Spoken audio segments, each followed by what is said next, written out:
Welcome to VDG Sports. I'm your host, Vince Douglas Gregory. NBA time? You betcha. NBA time.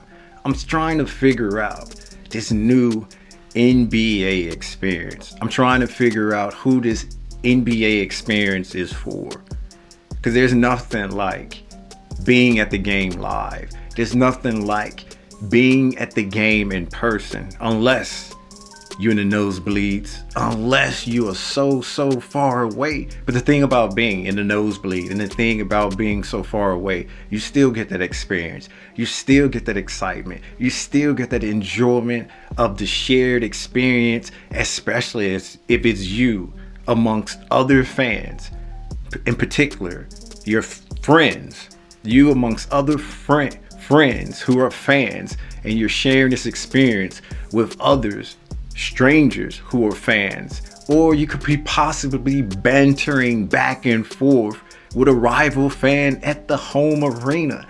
It doesn't matter.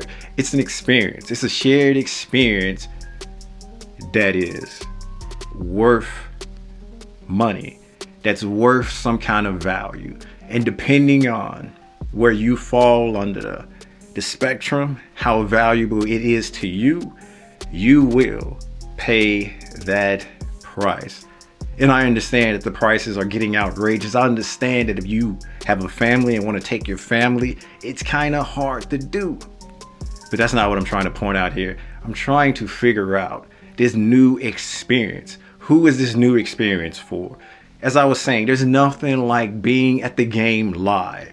But then you can watch it in the comfort of your own home, or you can watch it at your tavern, your bar, your lounge, your other place where you go and watch the game, and you can have that same shared energy, that same shared experience with those people as well. It could be, you could be a regular there and share that experience with people you know that will banter you, people you don't know that will banter you and make fun of you. But it's an experience, and something that you're sharing, or you can do it alone in the comfort in your own home, depending on what day it's on, and being able to go out and come back and get to your responsibilities the next day. So I'm not even knocking that as well. I'm just trying to understand. I'm just trying to figure out this NBA experience, the new NBA experience. And no, I'm not talking about Disney. No, I'm not talking about an amusement park.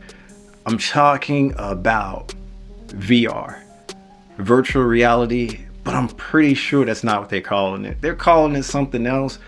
But for now, I'm defining it as this new NBA experience. And yes, they've been testing it where you put this metaverse. No, that's the other place.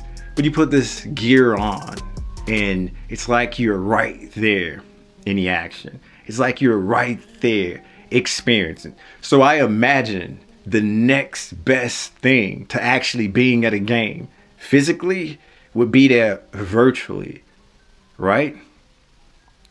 What is it about this virtual experience that will be better than staying at home in the comfort of your own home, where things are a lot cheaper, where things you can probably afford?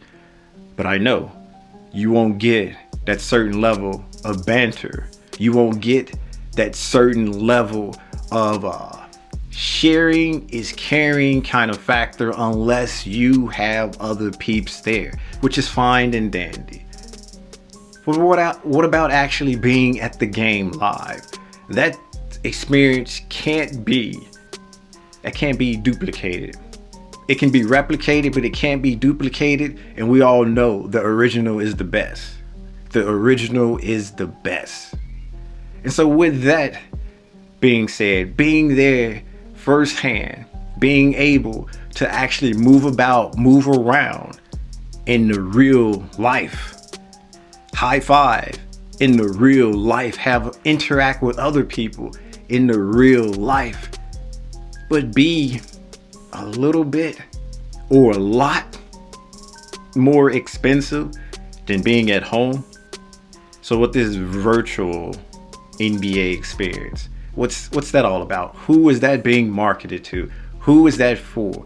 And I am one of the first of many who always point out about the NBA's ability to forward think, about the NBA's ability to look ahead and make sure that the sport, make sure that the game, and make sure that everything that's dealing with it is forward thinking, and it's modernizing, and it's taking steps in that direction. So I'm one of the first to admit that. I'm one of many who acknowledges that. But what I'm definitely trying to figure out, because I got questions, I got a lot of questions. Who is this for?